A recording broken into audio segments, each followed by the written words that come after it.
You muted by.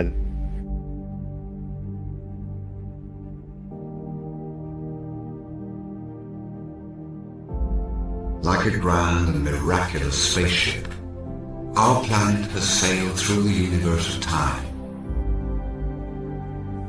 Like a grand and miraculous spaceship. Grand and miraculous. Grand and miraculous.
I think with the Muppets, there's sort of an innocence to them, you know? Mm-hmm. And I think that's something that appeals to the child in everybody. Because I think everybody is a child in everybody, still.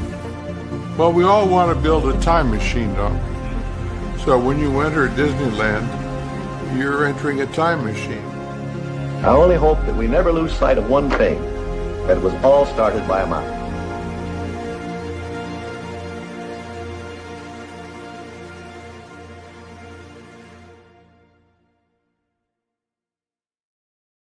Hello, everybody. This is John, aka Spaceship Ears. I hope you're all doing great. We have a very special episode tonight. Tonight's our 11th episode, and the second part of our two-part exploration into Spaceship Earth and all things storytelling. We've been queuing this one up for quite a while, so I'm really pleased to see so many of you in chat tonight. We have already had quite a number of folks in chat, so we have a really packed agenda. So I'm going to say hi to folks now. Miss Udalali Lane, Kate, thanks for being here. Debbie Bernfeld, Rawson Found, Fred O'Malley, Jason Thibodeau, Bitritz is here. Let's see, Corby Sinclair is here. Fred O'Malley, I think I said hello already. Mr. Pete McDevitt, Captain Pete, thanks for being here. And I appreciate you sending folks over. Let's see, Lamont Gray is here. Pirate Queen Trish is here. And I messed it up again, but that's okay. Theme Park Giant, hey Thad, hope you're doing great. And Miss K Bell, the most wonderful person in our two lives. We appreciate you being here. Monorail Molly is here. Without Monorail Molly, we wouldn't be here.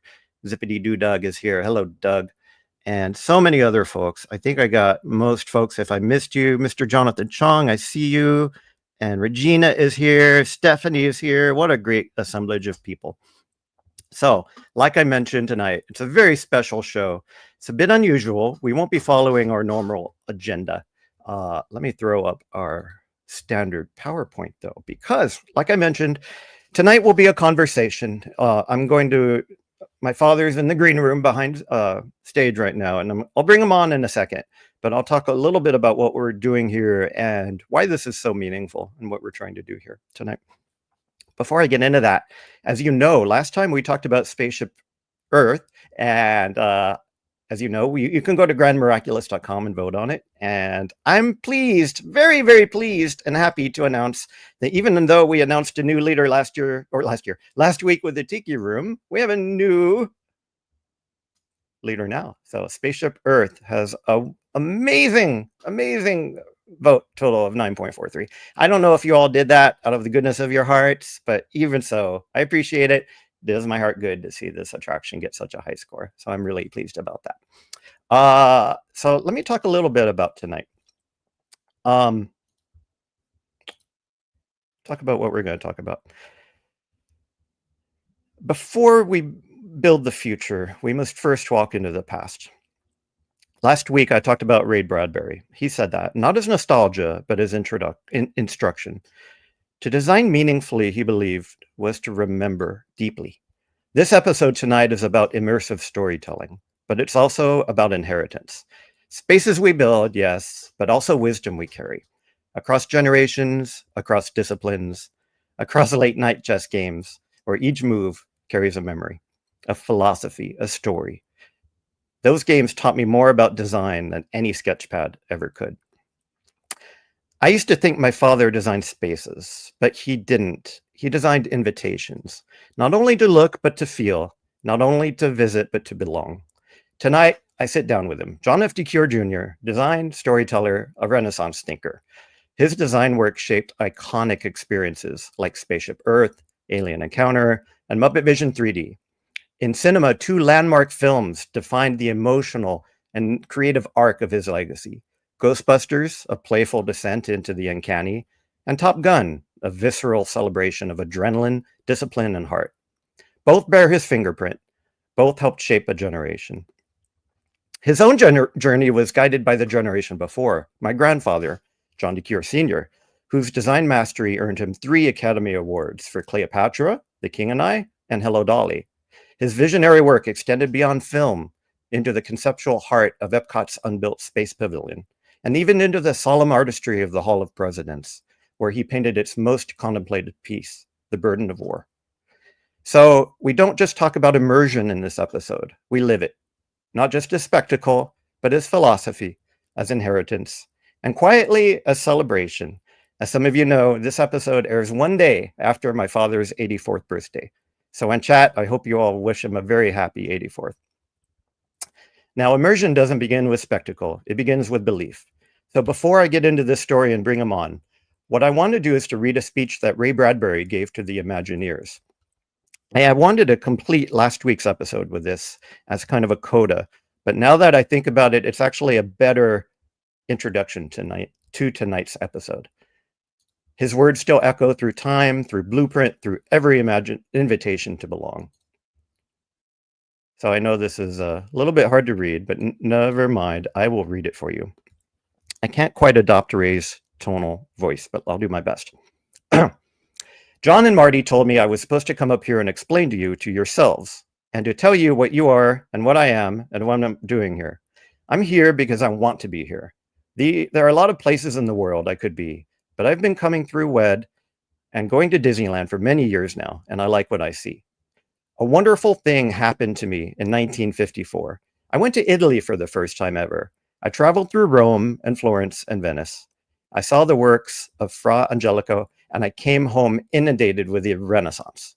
By a wonderful coincidence, a few months later, I came out to the Disney studio and wandered through and saw the sketches and the drawings and the paintings for Sleeping Beauty. And I said, my God, this is fantastic. That I'm seeing work here commensurate with many of the things that I saw in Renaissance Italy when I visited there for the first time. And so really what you are Renaissance people. If there ever was a Renaissance organization, this is it. You haven't peaked yet, but you're peaking. And sometime in the next 20 years, when you peak completely, the whole world's going to be looking at you. So we start with Sleeping Beauty and we go on to another thing. For the first time in 1969, I was in London and I went through the Victoria and Albert Museum. Now, I don't know how many of you have gone through that place. It sounds awfully stuffy, doesn't it, when you say Victoria and Albert Museum? But what you're talking about is the true Victoria, which is a sense of adventure, excitement, curiosity, going out into the world and borrowing, stealing from all the arts, all the cultures, all the ideas of time. Victoria was an incredible woman. She sent her explorers out, she sent her artists out, and they went down to Italy and took casts of Hadrian's Column and all of those statues. They sent her scientists out, and they went to the Rock and up to England, and it took years for each of these projects to come about. So I wandered through the Victoria and Albert Museum, and I come here, And I have the same experience of people who have been out in the world and have seen and tasted and touched and loved, and you've brought it all back, and it's here. And that's very important to say. Your contributions then are of two of the greatest periods of history. When you think of the Renaissance and what went on there, when you think of the Victorians, who are just as incredible in their own way and changed the world forever, you're doing the same thing here. We live in a world where Ralph Nader is trying to change things, and if is not very successful. Here, and we have, thank God, Buckminster Fuller lectures us on how to change the world. And yet the only people I see who are successful at changing the world are right here, people with very special dreams. We're acting out what Schweitzer often spoke of in his philosophies years ago. He said, set a good example for the world. If you're excellent, if you are of high quality, then the world will imitate you. What we're doing here is inventing a Schweitzer centrifuge. That's the way I look at the Epcot project. If we build all this correctly, if we build it beautifully, if we set example for the world, we can change the whole damn country. That's how important you are. That's how important I feel working with you. People come from all over the world. They're already doing it at Disneyland and Disney World. When you get people like Hiroshi and all over the world, they're pounding at the door and saying, we want in, and being interested, you know you've got something here. So what we're going to do is to set an example for the next 5 years and the next 30 years and change our country, and for the better forever after that. It's a big project, but of all the groups in the world, while everyone else is busy talking, you're doing the stuff that's really going to count. Ladies and gentlemen, let me bring on one of the gentlemen who he's talking about. My father, John F. DeCuir Jr. Hi, Dad. Good evening. Good evening, everyone. Thank you so much for being here. We've been planning this for quite a while. Ever since the beginning of this series, we've been talking about having you on and to talk a little bit about some of the deeper aspects to some of the attractions that you've created. So I'm super happy that you're here. And again, happy birthday plus 1 day. How's it feel to be 84? Well, this could be pretty dangerous because I hope this isn't payback. No. Because you're in charge tonight. So I am, for once. I've had my years. I can take you off the screen anytime I wanted to. No, I wouldn't do that at all. No, I'm really grateful that you're here. One thing that the audience, I forgot to mention to the audience, is that I solicited questions from the audience via the website. We have a few really great questions that people contributed that we'll get to in time. But first and foremost, I wanted to ask you about Ray's speech that I just talked about. Bradbury once told the Imagineers, "You are Renaissance people." Now, when you hear those words now, what rises to the surface? Did they speak to a kind of design philosophy that asked designers not just to build worlds, but to inhabit them fully? Well, in reviewing Spaceship Earth and starting with Ray Bradbury, you could not start at a better place. I learned from the best.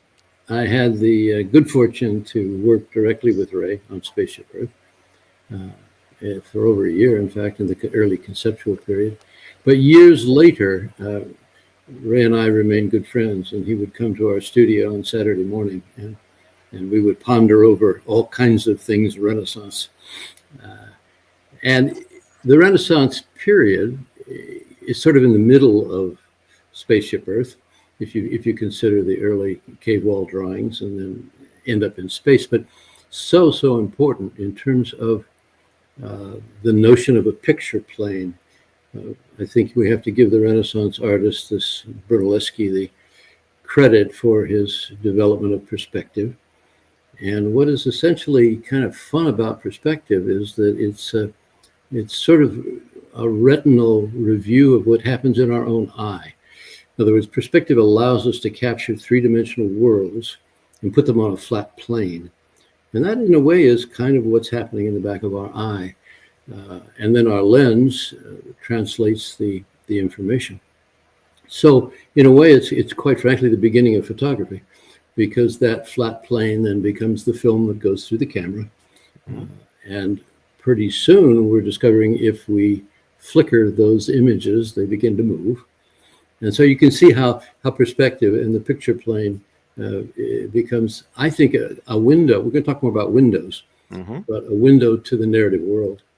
And so I think it's important that we tip our hat to Brunelleschi and our Renaissance artists for creating the math and the geometry and the science that allows all that to happen. And Ray was right on when he put his finger on that point, because he says, you're carrying forward what they brought to us. So the fact that you're seeing millions and millions of people line up to go into these black boxes for waiting for hours, it means something. So definitely Well, onto something. Okay. So next one.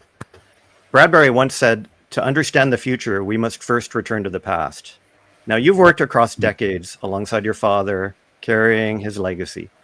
Do you see memory and history as kind of a design material, something you sculpt from to shape what comes next?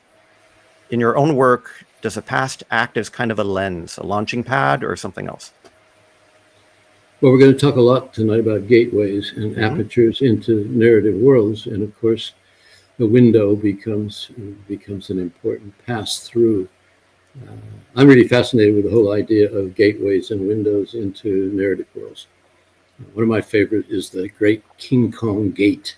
You know, the reality is on one side and King Kong and his dinosaurs are on the other. And that gate sort of separates those worlds. And yet in the middle of the movie, it does crack open, you know, and it does allow us to immerse ourselves into that world.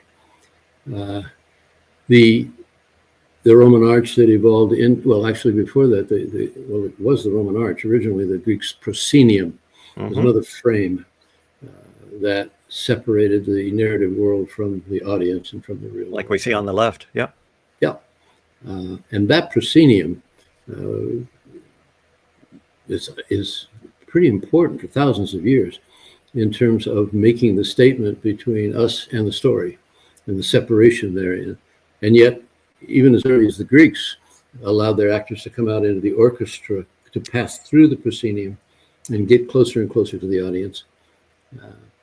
And so that idea of windows that lead us into our narrative world is pretty important. And I think we're, even recently, Woody Allen and The Purple Rose of Cairo, where the actors came off the screen and into the audience, is all part of that story of the Alice in Wonderland, Alice passing through the looking glass. Yes. And last but not least, our Star Trek friends who had to open the door to the holodeck and pass into that world. So, yeah, windows of the past, windows to the future. Definitely. And you're sitting in front of them right now, one behind you, when you worked on it. That's what, yes, I'm giving myself away, but that gateway, that was the gateway to Gozier. That's right. Temple. The famous ending to Ghostbusters. Yeah. Yeah, it was. So the Ghostbusters gateway.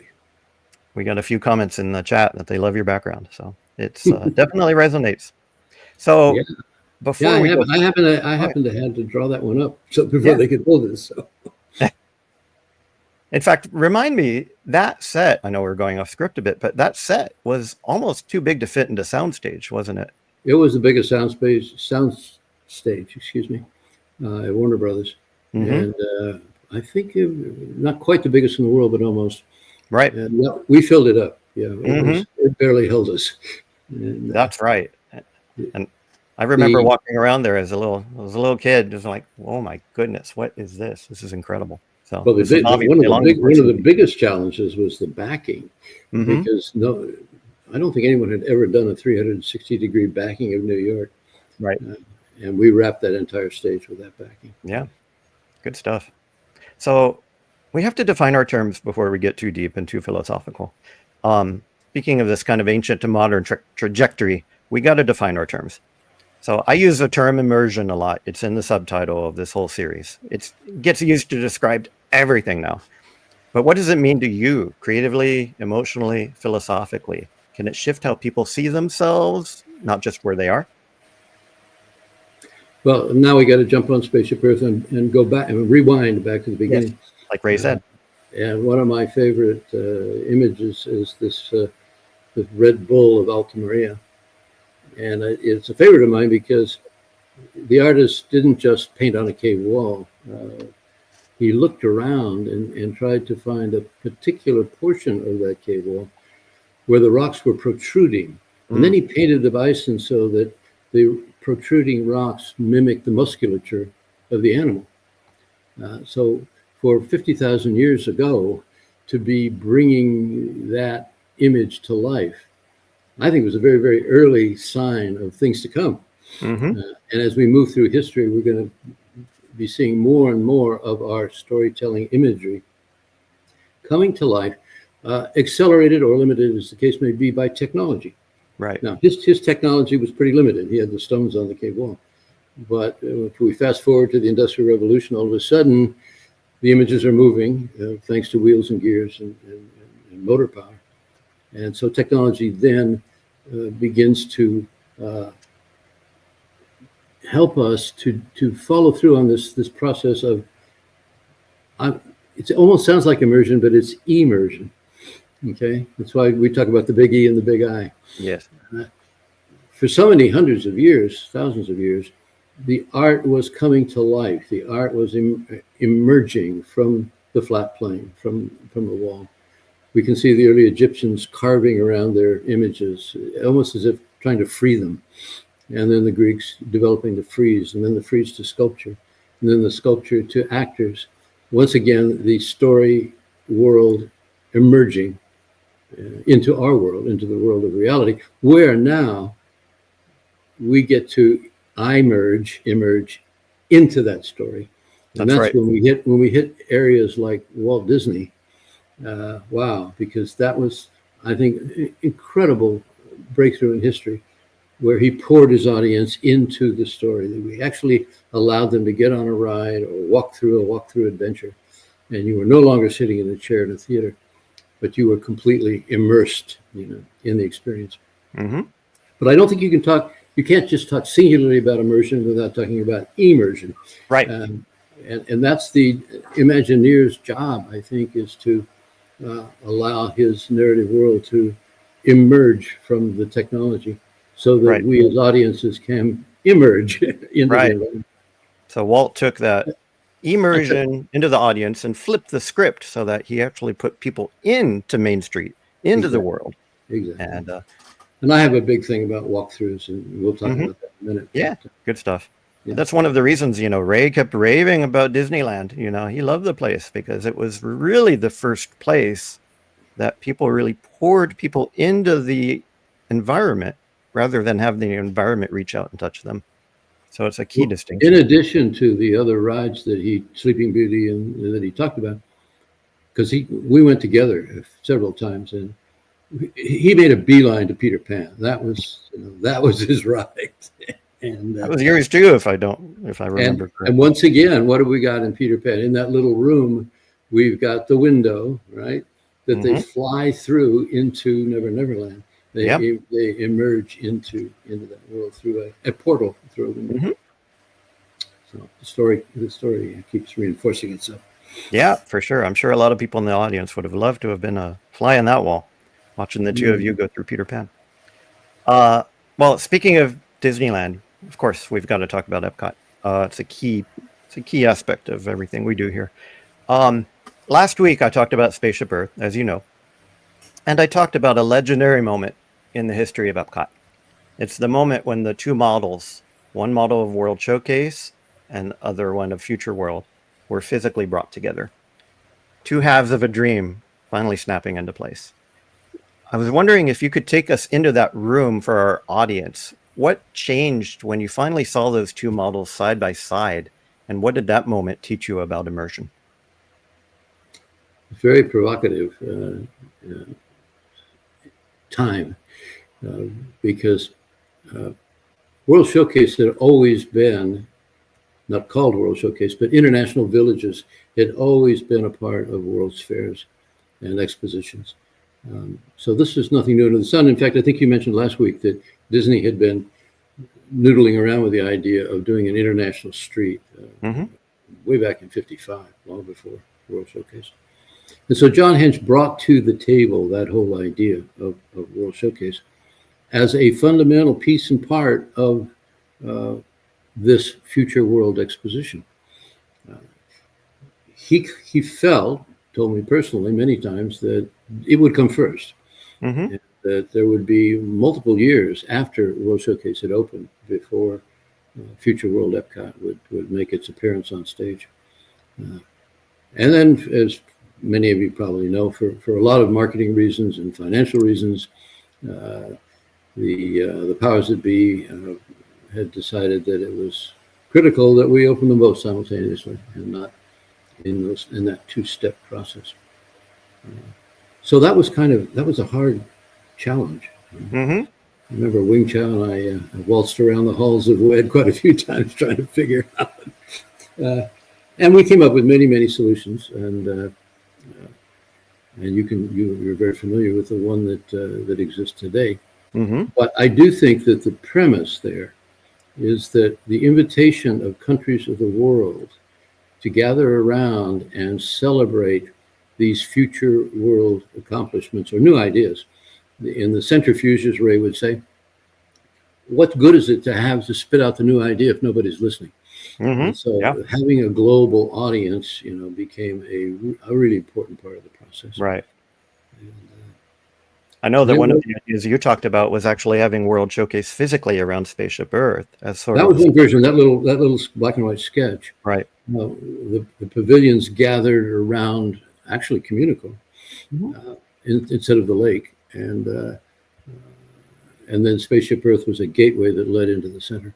Mm-hmm. That was just one of many variations that. Right. A lot of good practical reasons why things happened the way they did.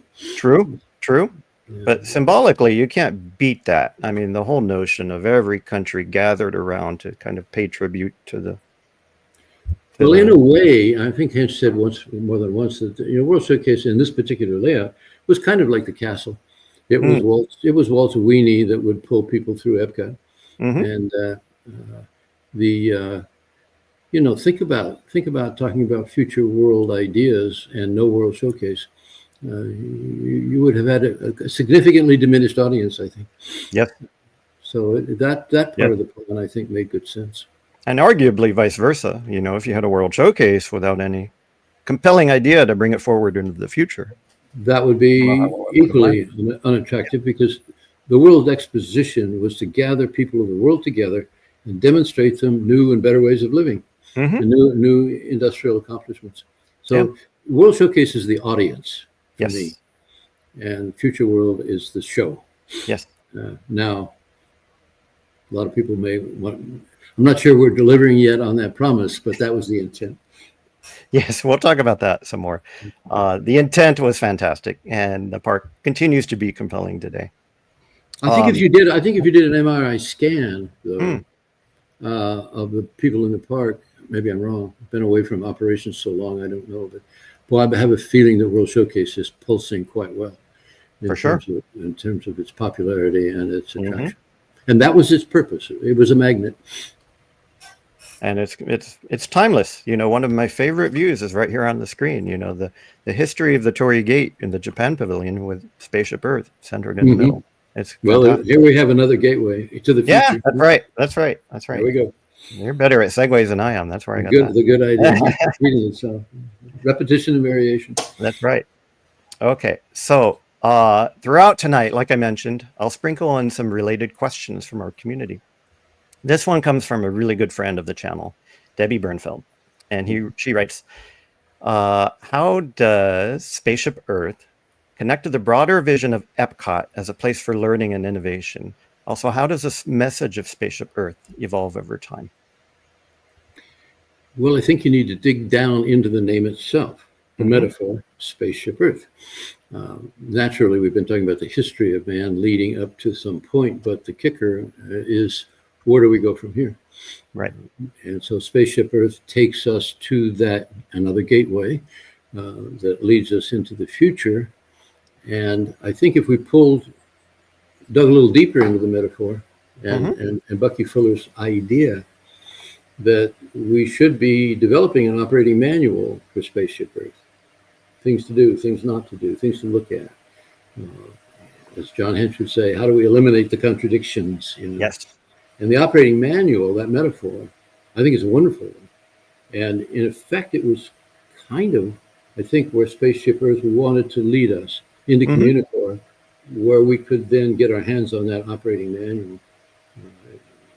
And so we've talked already about this gateway. So to me, Spaceship Earth was the gateway into future. And if there's a connective tissue between that show and then a future world statement, it would be Bucky's operating manual Yeah. of how we're going to operate our new world. Oh, definitely. I mean, that's one reason I give a copy. I buy a bunch of the copies of that book and just hand it out like candy, because you gotta read that book to really grasp the Now, there's a concept. couple of good ones, and that is definitely one of them. Yeah, for sure. So we have other good ones too, other good questions too. Another friend from the community, Mark Langenkamp, he asks, when you were designing the World City model for Epcot in the 1970s, what ideas or technologies did you envision that still feel relevant or even unrealized today? Well, if we were hindered in any way, shape, or form, it was because of being a tad, for me, the company, of course, went on, but for me, we were just a tad premature in terms of computer-assisted wherewithal that was about to emerge on the scene. I mean, John and I used to joke about the 8K Atari that it was hot stuff when we were designing, future world.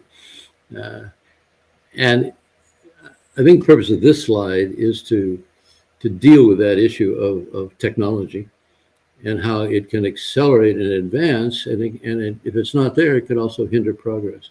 Mm-hmm. So, the technology of piling stones was it for thousands of years until somebody figured out how to invent steel and then joints and steel joints. And all of a sudden in the Industrial Revolution, we had the Eiffel Tower, And now today with computer-assisted 3D printing, we're beginning to print buildings. I understand now that our staff shops are just going directly from CAD, computer printing, right to 3D printing of the form and the mold itself. Yeah. Amazing stuff. Yeah. That clay was ugly, gooey stuff. I'm glad we got rid of that. Yeah, for the audience, I don't know if you can see, but the right picture there is actually a 3D generated building, and it's coming. Whether you're prepared for it or not, it's coming. So to get back to the question for as close as I can get to yeah, it, for sure.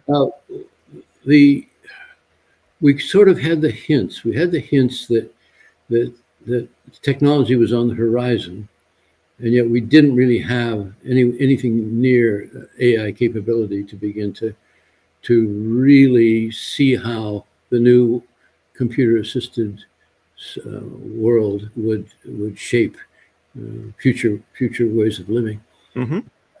And so now I am not only hopeful, but I'm pretty sure that in the Skunkworks inner sanctum of WDI, that they probably got all kinds of wonderful new ideas that they're working with.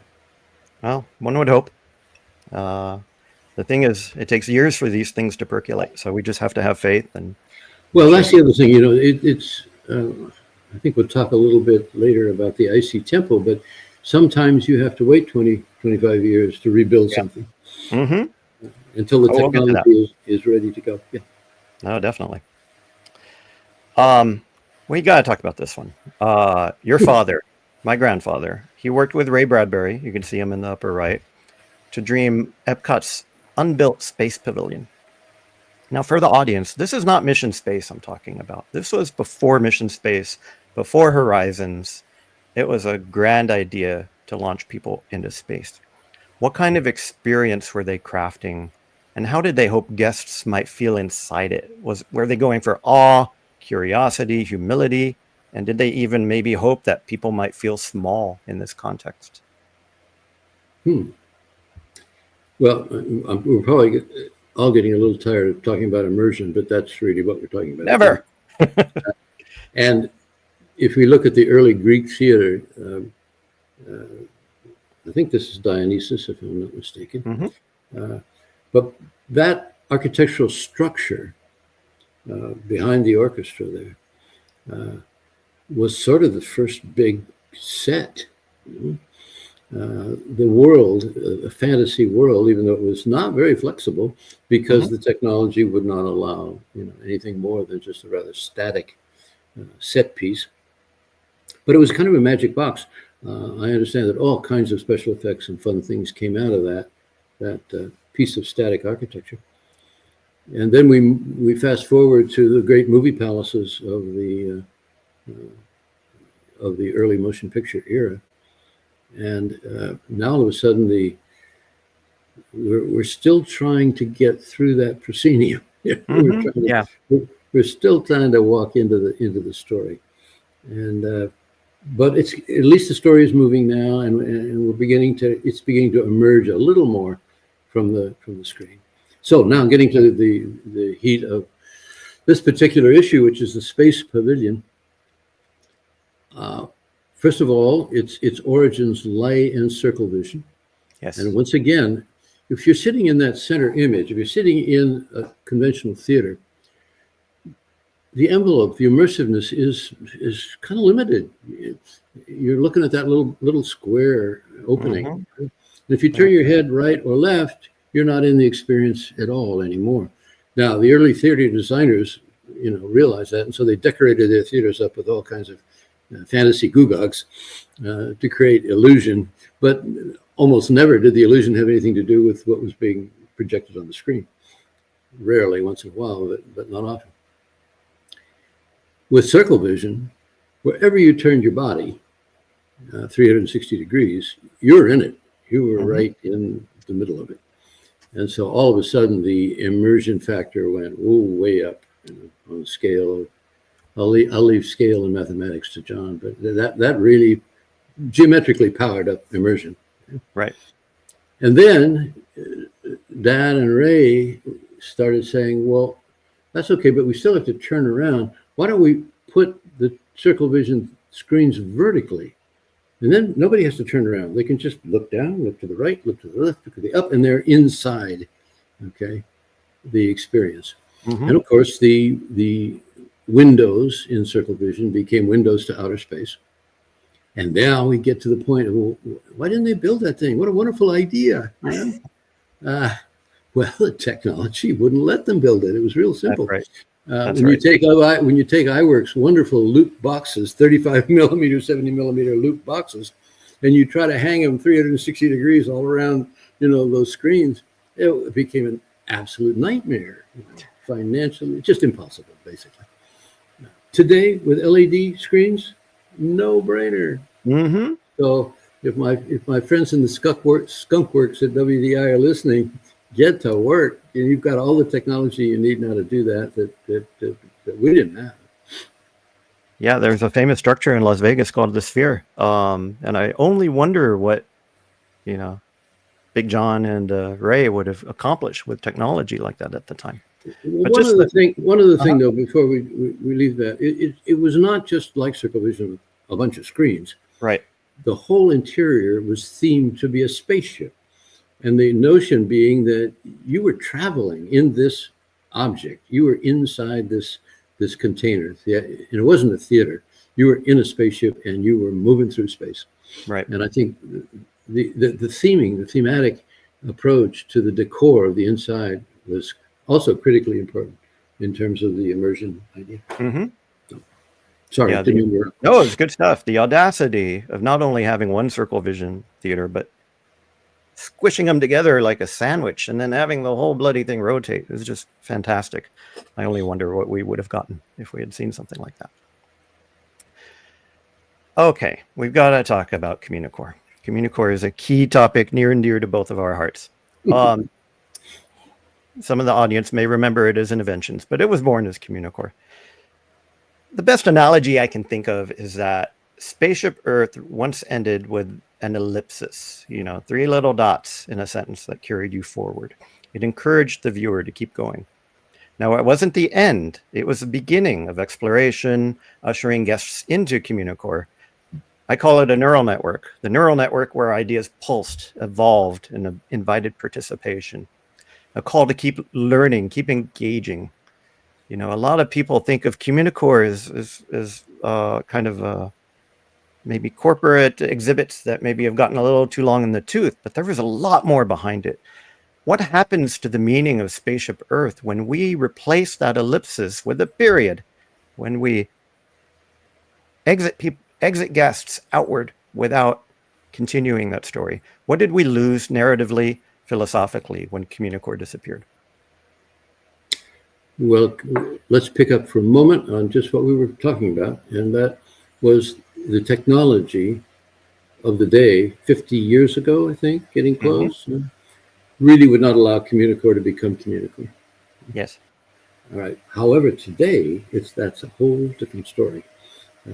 Because if Communicore then, to continue the other metaphor, is operation manual for Spaceship Earth, if it's got the clues and the direction, I mean, I can just sort of imagine going out to pavilions scattered all through the Disney property, where we're not building a brick and mortar community, but we're taking a piece of that community and experimenting with it using all of the latest VR capabilities that we have.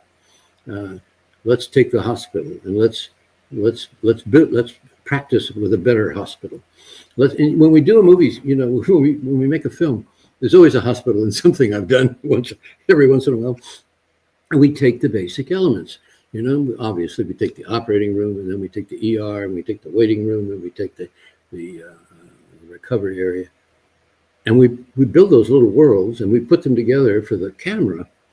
I'm not too sure that we couldn't take that same set, movie design, development, construction approach, but bring in the scientists and say, wow, why we got that operating room doing that? It ought to be doing this, Right. And if we use movie sort of thinking, we can tear the thing down in 3 days and rebuild it properly. So the reason this icy temple is up here on the slide is that I think it's a wonderful concept where the Japanese take 20 years to rebuild the exact same temple right next to the old one.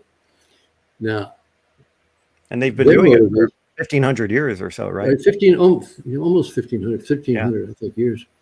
And when you read the text about purpose, it takes them about 20 years to teach the young carpenter how to do it perfectly. And so apparently that's one of the motives. But I'm thinking to myself, wow, I got to believe that young carpenter's got a new idea or a new hammer or something different. And if it was my project, I'd be building the next version of the temple, the future temple, using new technology. So that might be kind of fun, getting back to the hospital metaphor. Let's build what we have today, but then right next to it, let's start building the one for the future. Yeah. And then keep cycling. Just keep going back and forth, back and forth. Version 1, hopefully version we don't 2, have to, hopefully we don't have to wait 20 years between cycles. This will, time and technology is moving so fast these days. That's right. But back to Communicore, and it being the beacon, a transmitting station for developing better ways of living, and not the brick and mortar community. And I'm sure if Walter continued and was alive today, he would have seen immediately that it had to be a virtual community that we could test and develop using our new AI technology. It's really kind of a field hospital for future visions, Let's throw something in there. Let's try this. Let's try that. Exactly. And build it up. And we build a movie set, and the other thing that I think is interesting is that in the movie set, one of the most fascinating moments is everybody wants to knock the door down to the stage, and all my friends the first thing they want to do is walk through the set.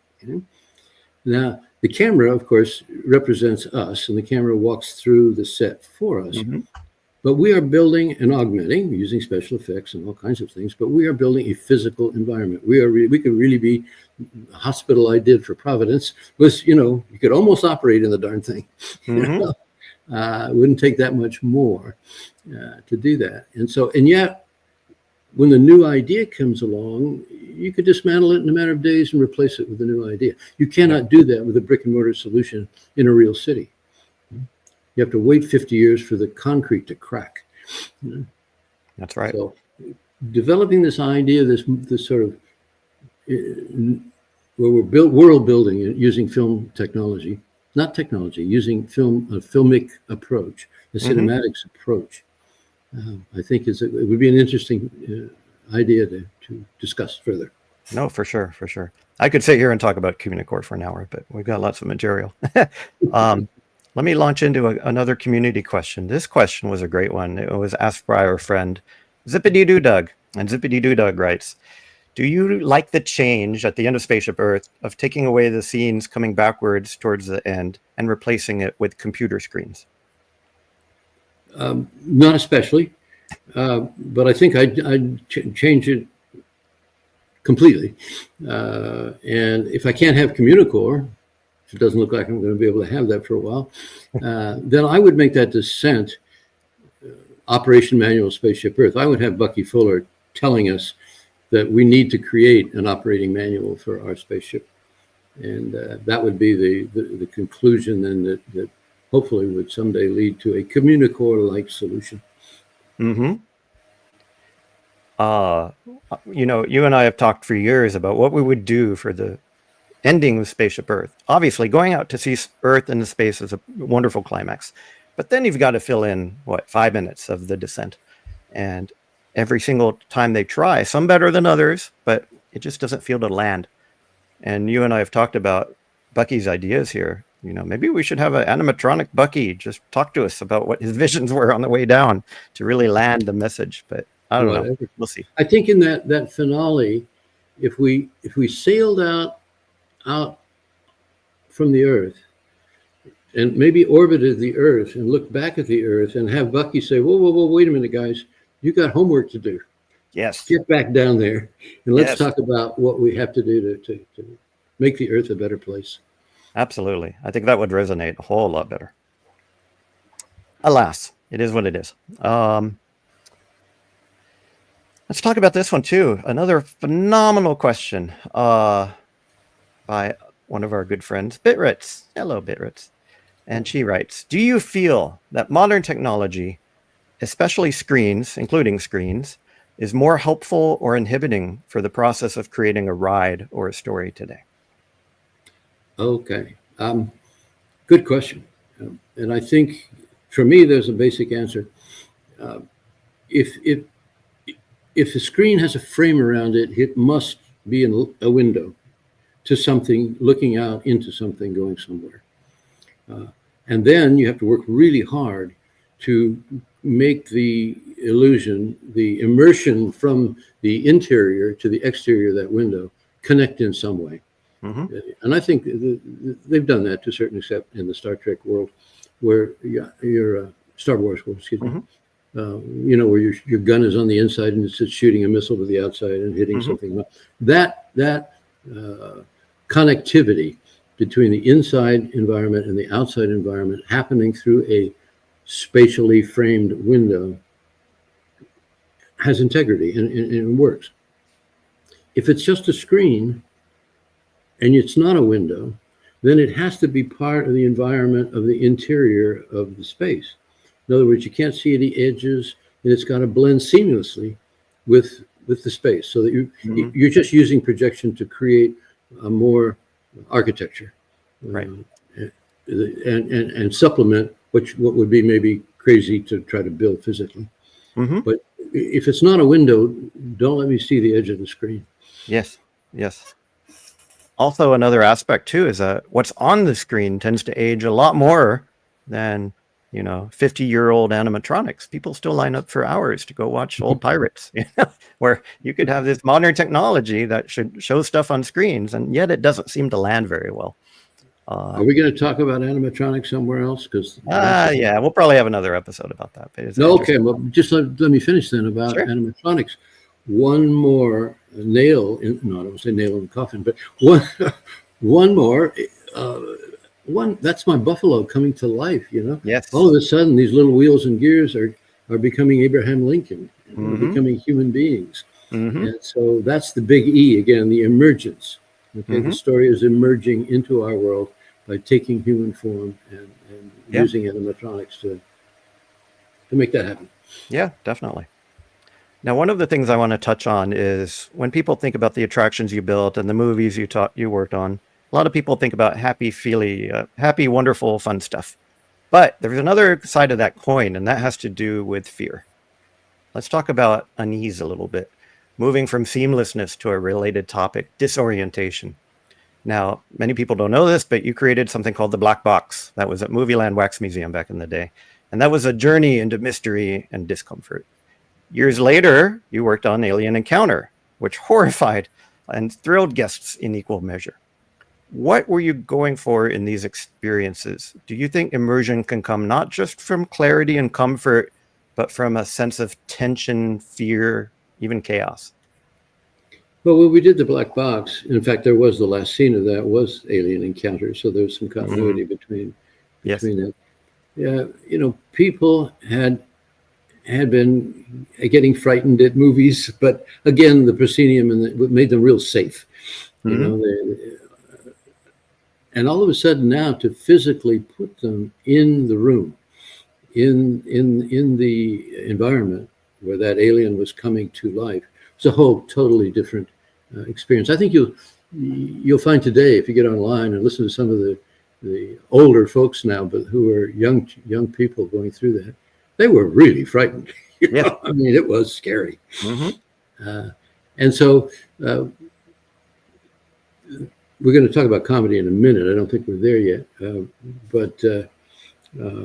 So that idea then, and moving forward to Alien Encounter, and then eventually we'll get to Ghostbusters, where the release of fear creates the laughter. When you throw a little baby up in the air, it's absolutely terrified, and it almost starts to cry until you catch it. And then what does it do? It starts to giggle. It's that release of fear that, yes, we are going to survive. And so we're real happy at that point. And I think that's why people go to these kinds of experiences, because they come out alive. Yeah. And it allows you to touch into that very primal part of your brain without putting them into danger. And I think that's why people like horror movies so much, right? Well, we talk a lot about low risk environment. Yeah. And when we model things, architects, when they model a building, they build a little cardboard model first. Why do they do that? Well, you don't want to go out and build the real thing and have it fall down and kill people, So you build little models and you test it out and you try it out. You do low risk modeling. And I think literature is just full of examples. There was the notion that Ray and I used to talk about this a lot because he lived out there, but in Westwood had more per capita theaters than any other area next to the college, of course. And that was kind of a shopping center for young people to try on different things, try buying a Jaguar, try getting divorced, try all in the movies, of course, very low risk. And you could kind of check it all out, Sure. And so theme parks are the same way. Theme parks are the same way. So anyway, low risk modeling, very important part of entertainment and very important part of drama and narration. Right. Absolutely. Let's shift into film a little bit. And we've got to talk about this film, Cleopatra. Now, as many people know, you were assistant art director on Cleopatra. And you worked alongside your father, who won an Academy Award for it. The scene where Cleopatra enters Rome, if anyone has seen the movie, is total iconic cinematic myth. How do you feel scale, movement, and design came together at that moment to immerse the audience in story? And what do you think it achieves emotionally? Well, it's a perfect example of messing around with history. Because, of course, the arch was never there. It was about a quarter of a mile down the road. But it's a good example of how you can take imagery and metaphor again and build and reinforce story. The importance of the scene was that Cleopatra was supposed to be coming through that arch, a conquered victim in chains. Yes. Right? Instead, she had conquered Caesar. So she enters his world through the conquering arch on the back of this magnificent Sphinx. So that in itself is a tremendous metaphor. And probably, if it had ever happened, but it did happen not in this format, but she did seduce Caesar, and he did put statues of her up all over Rome, and it probably was a big factor in getting him assassinated and killed.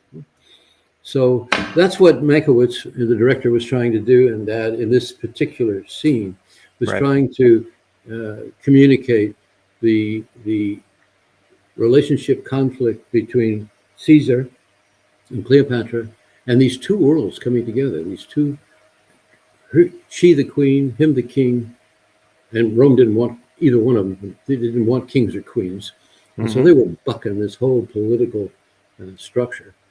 And in this one shot, I think we accomplished telling that story, you know, in a visual metaphor that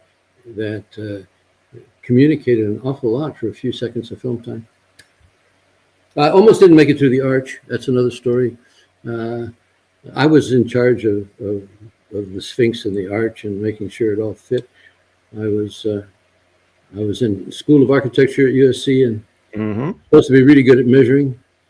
And when we got all finished, things got big, out of control. The axle got a little bigger, the wheels got a little bigger, the Sphinx got a little taller, this arch sank a little bit, and on the test it wouldn't fit. And so, but you know, the art department is never at a loss. We got little bulldozers out and we made the road a little lower. Yep, that's right. That's one way to fix it. And she got through the arch. Yeah, whether you build a little ditch under the set or you put a pipe in front of a scene, you know, you find ways of fixing things. One scared lady, I had to walk up on that thing. Let me tell you. I can imagine. That was almost a 30-foot piece of stuff. You probably saw your career before your eyes as that thing was entering. Oh, yeah, you'll never work in Hollywood again. Well, it landed and it made quite an impact, and we're all grateful for it. It did land, yeah. Speaking of impact, we must talk about this gentleman, Mr. Jim Henson. Now, you worked alongside Jim to bring Muppet Vision 3D to life. We love this show. It was a show that was chaotic, sincere, and deeply immersive. In case you didn't know, there were people at the final night of Muppet Vision 3D singing The Rainbow Connection. They were so in love. You also worked... I'm serious. Go ahead. No, you're fine. You also built Ghostbusters with your father, like we alluded to. And that was a film with comedy as well. How do you think that why did these films land in people's hearts as well as they did? Ooh, a couple of things come to mind. One is, of course, it's a classic fairy tale. We don't usually think about Kermit being a prince, but it's the old fairy tale, the prince turning into a frog and having to save the princess, and Jim Henson's wonderful humor making the princess a pig. You know. And unfortunately, every time she tried to kiss him or he tried to kiss her, he stayed a frog and she stayed a pig. But it's a classic sort of wonderful fairy tale sort of approach to life. Scale was, for me, was so interesting and important. When I first met Jim, he said, "What do you know about puppets?" And I said, "Nothing." Yeah. So he sent me back to New York to his puppet lab, and I spent several days back there just getting familiar with scale. And when we went to do this little hall in the upper right-hand corner, some of the guys wanted to build it full size and just use it as a rear projection sort of approach. No, Jim wouldn't have any of that. He wanted to have the Muppets running up and down the halls. Well, nothing was the right scale. There was no Corinthian capital in any staff shop in Hollywood that was the right size. And so we had to sculpt and do everything to the right scale. And that little scenic landscape shot of Miss Piggy down there, we ran all over town looking for bonsai trees that would be the right size for Miss Piggy. I think we bought every bonsai tree in North Hollywood, if I remember. I think we did. Yes, I think you were running around with me on that one. Yep. And Sesame Street, and I understand that was actually happening before Jim came into it, but nonetheless, Sesame Street was important because that was their narrative world. That was their home. And these little characters had to have and that was one of the reasons Jim put so much emphasis on the set and asked me to really get into that because the craziness of the puppets needed a very real world to live in to make them credible. You know? Yes. It was not an animated film where craziness lives in craziness. Jim's puppets lived in reality, you know, to an extent. I mean, Sesame Street was a bit of a cartoon, but not that much. Definitely. Let's talk a little bit about architecture. Another great question we got from the community, Mr. Mark Langenkamp. Mark asks, Ghostbusters, Ghostbusters was a rare father-son collaboration in production design. What was it like working alongside your dad on a film, and I love this phrase so much, that's why I added it, where the architecture itself became a character? Yeah, it is a great phrase, and it's an important part of any production designer's toolkit, is to ask themselves, does my film have a set in it that has character quality? And defining what that means is pretty simple. If you can tell the story without the set you're thinking about, then it probably is not a power set. It probably does not play a critical role in the climax of the story. If you could take it away, then it isn't a power set, and it will never become a character in the film itself. On the other hand, if the mission of the film cannot be executed and the protagonists cannot fulfill their mission without that set, okay, then all of a sudden you've got something very powerful on your hands. And that gets back to this metaphor: can it become a character as important as one of the main characters in the film? We talk about Ghostbusters like that. It'd be totally, it'd be very difficult to figure out how to tell that story without Ghost Central. But they don't have to always be grand, marvelous places. I think Billy Wilder's film The Apartment, that little apartment, with all the powerful stuff going on. The film couldn't exist without it. And in this particular picture down here on the right, Sleeping Beauty's castle. How do you have that story without the castle? You have to have Sleeping Beauty in that castle. About power sets. That's right. And these then become power sets. So it's just kind of fun to work on a film where the film can't happen without that particular, especially for a production designer, with that particular set, without that particular set. Right. Right. I challenge anyone in the audience, go back and watch Ghostbusters and imagine, at least the first one, imagine that movie without Ghost Central, without that building. It was just as much a character as anyone else in that film. And it ties into the mission because, of course, their job was to knock off Gozer, the main ghost. And where do you do that? Just like where do you find Sleeping Beauty? In the castle. Where do you find Gozer? In Ghost Central. Yeah. And that's why that big gate behind me was kind of important. That was the gateway to the castle. That's right. The drawbridge, so to speak. And for those of you who are wondering, we have House on Telegraph Hill up in the upper right too, which is another great example. Well, it did win. It was nominated for Academy Award, a little black and white movie. And what's interesting, well, two things interesting. We don't have time tonight to go through it. But the building that they actually used, the location, bear no resemblance to what you saw on the screen.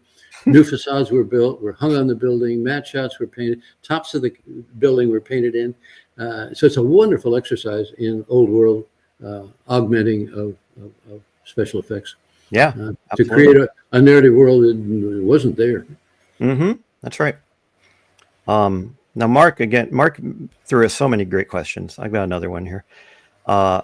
He asked another question that's a great follow-up. Your work often blends storytelling with architecture. How did you approach designing spaces that feel emotionally immersive, whether for a theme park or a film set?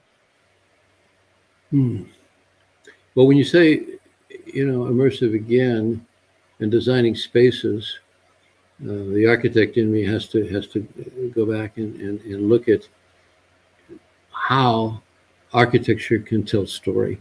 Now we know thematically it's pretty obvious. Sleeping Beauty's castle is a particular piece of fairy tale Bavarian architecture. I noticed in the early days of Universal, looking at some sketches, that for some reason, when you were doing Frankenstein or whatever, the Bavarian architecture, became sort of the trademark for the little village or the little European town. On a more modern scale, though, I love to think about architecture as also telling story. One of my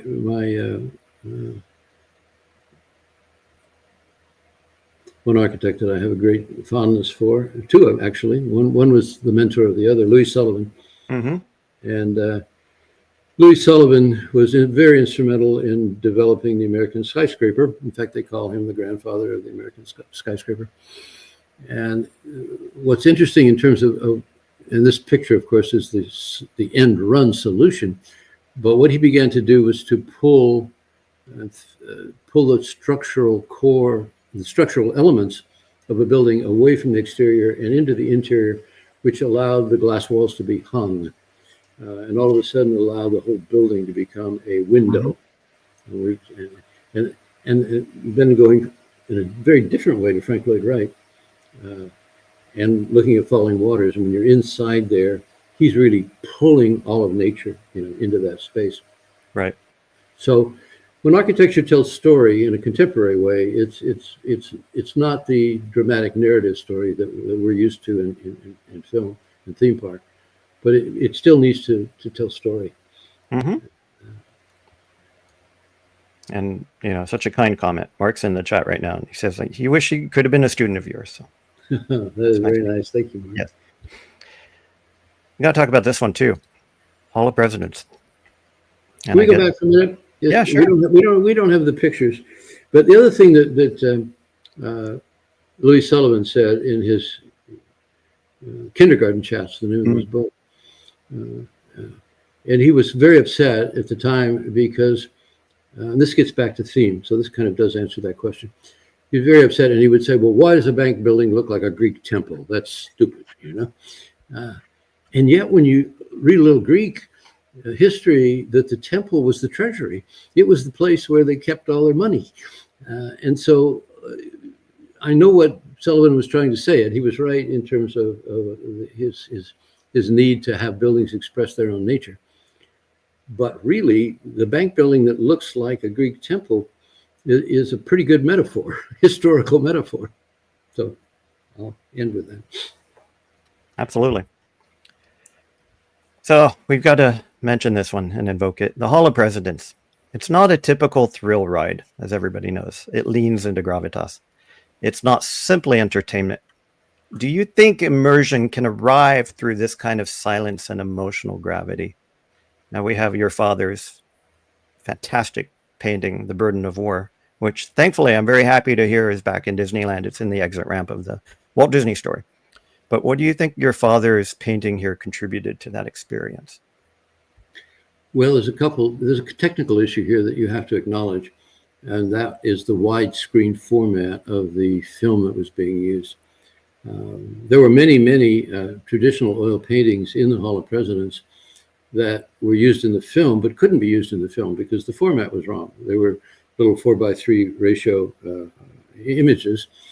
And so John and his staff of artists, had to repaint very classic paintings, but repaint them in this very broad letterbox, wide screen format. So here you have the interior of the White House in a room that is considerably exaggerated, primarily because of that widescreen need to fill the screen with the concept. But in a way, it makes that room, it almost is like a magnet that pulls you into that room. Again, we get back to circle vision, wrapping the environment around. I want to walk right into that room. I mean, there's so much, and I picture myself about half the way to Lincoln, and now I see the columns on the right and the left, and I can go down and sit in that chair. So this whole image, I think, is a really good example of how to approach immersion. In painting and illustration, and the other, I suppose there's a certain amount of gravitas here in that the power of that room. Oof, if that represented America, and poor little Lincoln is trying to hold all that together, that's a burden. And so I think that room had to be very, very powerful, and the widescreen format helped. But if you condense this down to a 4:3 Academy ratio, I think it would be lost. You wouldn't have it anymore, So I think that's where the immersion comes into it. Absolutely. We've got lots of wonderful comments too in chat. Let's get personal a little bit. Going back to Spaceship Earth for a moment. What part of Spaceship Earth still stirs something deep inside you? Not as a designer, but as a son. If you had walked it with your father, where would you linger? Not to analyze it not to sketch it, not to remember, but just to feel. Where would you feel the resonance between story and silence? Well, I think we would have probably agreed on the ending with Bucky Fuller telling us to walk out. And then I think we'd go sit right in the middle of the Communicore Plaza and start to say, how do we make this work? You know, what happened to Walt's dream? Where's the transmitter that's transmitting Walt's dream around the world? And maybe it's that. Maybe it's just a big transmitting tower that broadcasts new ideas around the world. May not be a pavilion. What if it's a sort of a power station, transmitting station, where ideas are transmitted visually, of course, and virtually. And we send these ideas all over the world for people to laugh at them or adopt them. Or, I mean, we just can't do brick and mortar, because look at the House of the Future. Yes. Tomorrowland, okay? Why don't we have little houses of the future all over our urban landscape, instead of these houses that are nailed together out of a million little sticks? You know, those are hard questions to answer, because the technology the technology wasn't ready for the house. Believe it or not, I'm not sure it is today. I think it is. It's far better ready today than it was a long time ago. But anyway, yeah, I think I just take Dad and go sit in the middle of Communicore Plaza. Yeah, and I have a feeling he'd be sketching something right now. That would be a solution. Absolutely. I mean, the transmitting tower. Maybe it is that kind of a show. Maybe we take people and blast them off into the future. But I kind of like the idea of a real transmitting facility that sends ideas around the world. Remember Ray's centrifuge? Yes. What is the centrifuge? You've got to spit it out. And maybe that tower in the middle of Herbie's sketch is not necessarily a skyscraper. Maybe it is a transmitting tower. Sending the best ideas of the bunch out to the world. A better way of living. I want to say radio station, but it's more powerful than that. Definitely. And I think the greatest tribute is that what the Epcot of 1982, it didn't have nearly as much technology as the technology we have today. Yet it hits so much resonance. It lingers on in people's hearts. I don't know if today's Epcot will have that kind of impact 20, 30 years from now, but I don't know. We'll see. Well, once again, that was World Showcase's job, was to pull and entertain people while we pulled them through some things they might not normally come to see. Yep. It's like castor oil. It was good for them. You know, take it. That's right. I want to wrap tonight by talking a little bit about the wonderful work that Asbury University has done. Do you want to talk about that a bit? Well, yes. Getting back to the Renaissance and picture planes, and this whole idea of how narrative ideas, stories, and worlds are first modeled.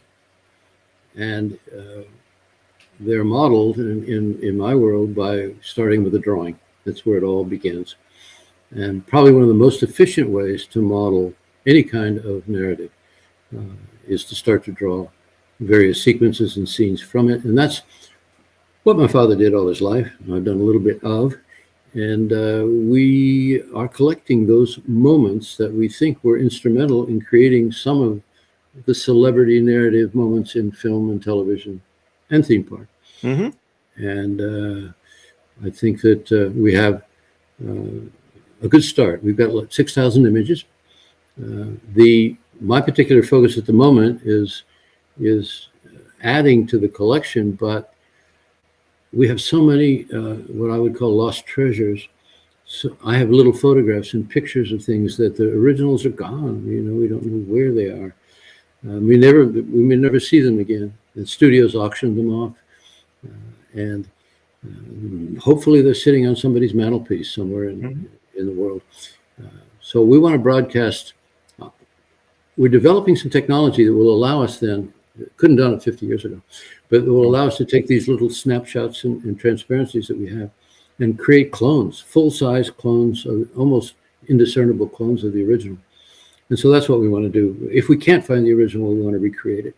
Yep. And the whole thing, the whole basis is a study center for young people, young designers, young artists to appreciate and to begin to feel the importance of why draw, Right. modeling the idea. And it's from drawing is kind of from a mind to matter situation. If you get the idea, you just can't run out and build it. You have to draw it first. Think of anything, from the candle to the light bulb. There's a drawing in there, that made that step where you were able to model the idea. Sometimes it's very technical, but sometimes it's quite flamboyant and artistic. And what's nice about film and theme park is that we get a chance to dream about the idea before we get into the science and technology of making it happen. So Definitely. that's what we're trying to do at Asbury. And, I love it. And I'll challenge everybody in chat. Go draw something, It's not just designers. Got to exercise that corpus callosum between both sides of your brain. That could be another hour we could talk about. We could. All I'll say is get up in the morning and scribble. That's right. Just scribble. And eventually you become a good artist. It's like a tennis. You can't play tennis. I can't play tennis. Well, you don't get up every morning and hit the ball. That's why you don't play tennis. That's right. That's right. Now, I have one more question from the audience. And as much as it grieves me, I must admit this question. Monorail Molly, our dear friend, tell me one embarrassing story about your son, a.k.a. me. Oh, I finally get back. Okay.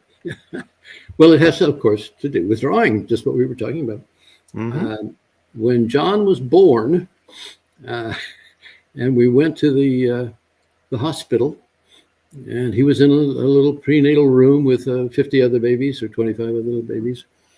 And my dad was with me. We couldn't see, there were no name tags, and we couldn't see the bracelet. And so we're scanning, trying to figure out where John was, And all of a sudden, I look and I said, there he is. My father kind of looked at me like I'd lost my mind. He said, what? No, I said, the little baby with his legs crossed. He's got his knee up and he's got his other leg over resting on the top of his knee. That is a classic DeCuir, He said, I said to my father, I've seen you do it. I know I do it. That's my son. So then we're driving home and he pulls the car over and stops. And I said, what's the matter? And he says, your mother's I'll never live it down. He says, I forgot to take a picture of the baby. And so he reaches in the back of the car and he pulls out always had a sketchbook.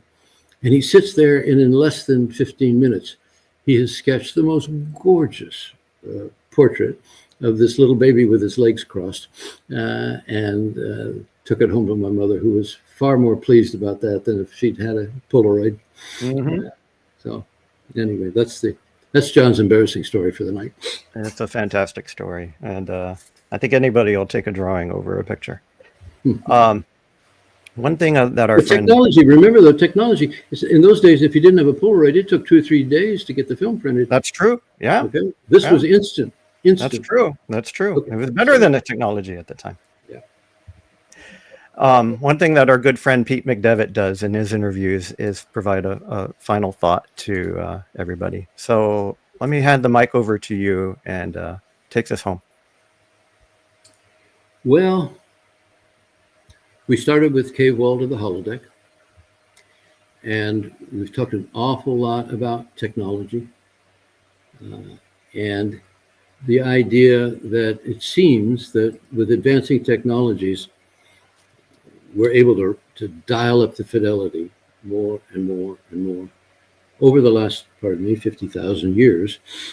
So our little buffalo painted on the cave wall is now dancing around an animatronic figure in the dark ride somewhere. I'm sure the caveman would not understand how we were able to do that at all. And for me, as the immersion part of this is technologically advanced to the point where it becomes more and more and more real, this then delivers on the immersion promise. We are able to walk into it. We are able to surround ourselves with it. This leads us into this whole mystery world of VR and how that's all going to work. I think for a while we're still stuck augmenting physical pieces of things. to change them to our needs to tell the story we want to walk into. But maybe very shortly we'll be able to rely completely on holographic-like experiences. Don't know about that. But the fact is that the technology, the fidelity is getting greater and greater, and we're getting closer and closer to total immersion into the experience. I think we're getting very close to pulling off the holodeck at some point. And I don't think we're going to have to wait another 50,000 years. I think the technological curve is geometric, and it's going very fast. And we had to wait 40,000 years for images to move, and all of a sudden we're on the moon. So I really then like the idea, getting back to Spaceship Earth, which is where we started, of keeping a close eye on this whole idea of cinematic technology in terms of trying out better ways of living. If we can build movie sets on a screen to emulate all of the important things in life, hospitals and parks and intersections and skyscrapers, maybe we should be doing it in a test laboratory like Disney, where we can build it and try it out, and right next to it, like the Icy Temple, build a new one with all the new improvements. But do it cinematically, in a cinematic style, where we're not pouring concrete and we're not having to wait 25 years to see if it works or not. So with that, I want to thank you all for putting up with my little discourse and various topics. Especially thank my son for not letting me ramble off too crazy. No, this is wonderful, and this won't be the last time we'll have you on. We'll come up with some more topics and chat a little bit more. Let me give my shot at it. Final thoughts. Well, we got to talk about Spaceship Earth first and foremost. Spaceship Earth once ended with an ellipsis, 3 little dots. Not a conclusion, but a handoff. Tonight we follow that arc, from my grandfather's cosmic dreaming to my father's immersive philosophy, to the quiet rituals we still share, stories passed along across blueprints and ponds late at night. Some designs are never drawn, but deeply inherited, traced between a father and a son, student and mentor, in the spaces between conversation. Design isn't always loud. Sometimes it's just 3 little dots, an invitation to continue. Tonight we ask what makes immersion endure, what makes memory designable, what it means to turn story into space, into narrative worlds, and space into feeling. Ray Bradbury reminds us, the future isn't imagined, it's remembered. To know what's next, go first to what was. Not for nostalgia, but for truth. Not at the end of something, not even at the beginning, but in the middle, inside something grand and miraculous. Thank you for walking this path with me. May your path rise, your story beckon, and your own ellipses carry you forward. Little piece of business here. We won't have a new episode next week because even stories need space to breathe. But I have a surprise for you. On August 19th, we'll return with our first on-location live episode. Yes, and I'll have a gimbal from Seattle Space Needle and Alwick Monorail. Built for the 1962 World's Fair, monuments not just to engineering but to hope. Structures that invited us to imagine where we might land. Just like Spaceship Earth, they believed in progress through presence. That feeling, not just function, could shape a community of tomorrow.